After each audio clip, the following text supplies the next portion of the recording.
Welcome back to Hope's Homemade Kitchen. Today, I'm going to show you how I make one of my most popular Christmas candies, English toffee. Now this is a delicious buttery candy with a crunch, kind of like a Heath bar if you're familiar with those. And it's layered with that buttery toffee, chocolate, and pecans. I'll walk you step by step through how I make this candy, including a couple of tips and tricks to get it to that perfect bite and snap. So let's get started and I'll show you the ingredients. The ingredients for the toffee are butter, brown sugar, pecans, and chocolate chips. You'll also need a candy thermometer. I'm using an instant read thermometer. And for wrapping and gifting, you'll need decorative tins, boxes, or bags. And for pouring out the mixture, I'll be buttering a rimmed baking sheet. Okay, we're going to do a couple of things to prep before we get to the stove for mixing up our mixture. The first, I take just a baking sheet and I'm going to butter it. You don't need to butter it all the way to the edges because the mixture will not go all the way to the edges. And then you can either chop your pecans or put them in the food processor. Now, because I make so many batches of this, I like to have some chopped pecans ready. So I'm going to put mine in the food processor and chop them up, and then we'll layer it on the bottom, and then we'll create a first layer of pecans right over the butter. And then after we pour out our toffee and spread it with chocolate, we'll put some pecans on top as well. So this will have 4 delicious layers for our English toffee. Now, if you're buying some bags, I bought this from Sam's Club, and as I look in here, I already see a shell. So you might want to inspect your pecans, make sure there are no shells in them, because if you bite down on a pecan shell, that is not pleasant. You just want to pulse it a few times till it gets to the texture that you like. So I've buttered the baking sheet, and I'm just going to sprinkle over the butter part some chopped pecans. Now you can put as many as you like, but I usually like to put like a half a cup of chopped pecans on the bottom, and then I'll have about a half a cup that I can sprinkle on top after we spread the chocolate. And now we'll get started on our cooked toffee mixture. Okay, we're going to turn it on low heat, and we're going to melt 2 sticks of butter. Now I've got my buttered cooking sheet with pecans spread over it, and I have it handy right here because when this comes together to temperature, you're going to want to pour it out immediately. Now the ingredients in this recipe couldn't be more simple. It's 1 cup of butter, 1 cup of brown sugar, 1 cup of ground pecans, and 6 ounces of chocolate. Okay, so the butter is melted. I have 1 cup of light brown sugar packed. I'm going to add that to the mixture and increase the heat to medium-low. Now we're going to stir this mixture constantly until it reaches 300 degrees, which is a hard crack stage.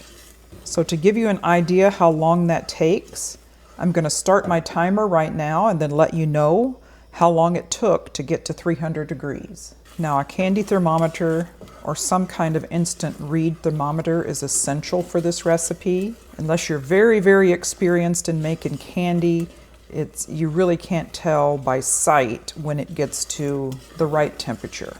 And you'll see when this butter sugar mixture, it'll go through a lot of different stages.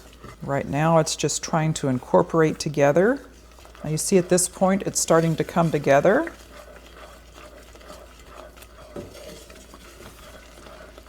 And I always use my favorite saucepan here, which is a 3-quart saucepan. You can also use a 2-quart, as long as it has like a heavy bottom to it, usually works best.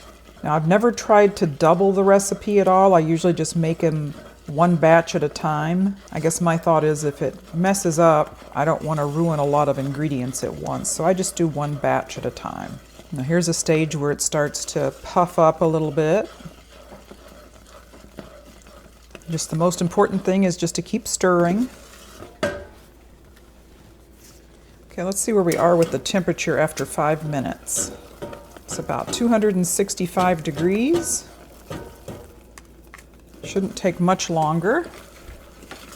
You see it's starting to thicken up. Okay, you do not want to touch the bottom of the pan with your thermometer.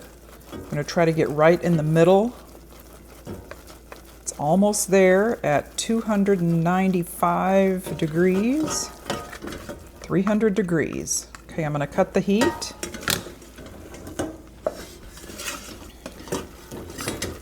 That only took 7 minutes.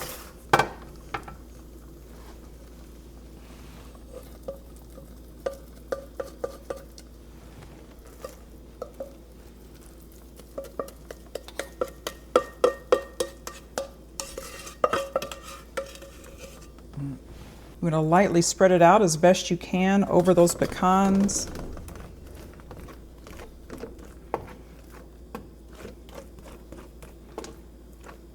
This is my first batch of the year, so it may not be the prettiest, but it will be good, I guarantee you.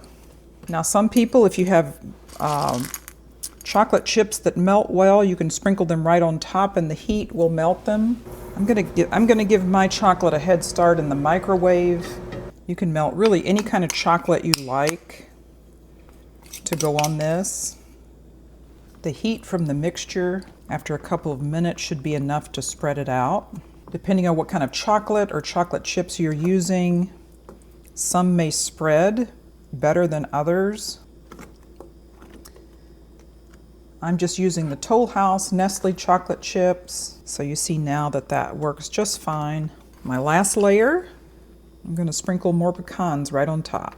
Now you can also use different kind of nuts, whatever your preference. You could use almonds, walnuts, hazelnuts. You could even toast them if you like. I find it's not really necessary, but if you like that extra toasted flavor, you can certainly toast yours.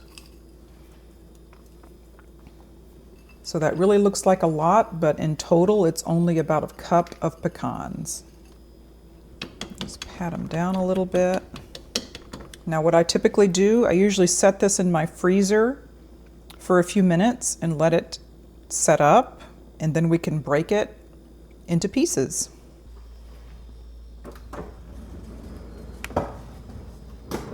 Now this has been in the freezer about 15 minutes and it's fully set up now. Kind of see on the bottom, it's one big piece. Now we can take this and break it off into bite-sized pieces, and that's really all it takes, is just taking your hands and breaking it.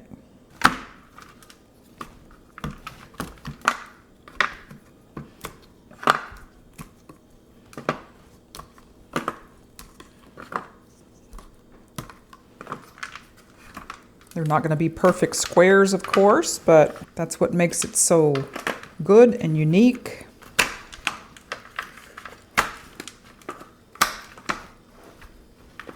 You can hear that snap.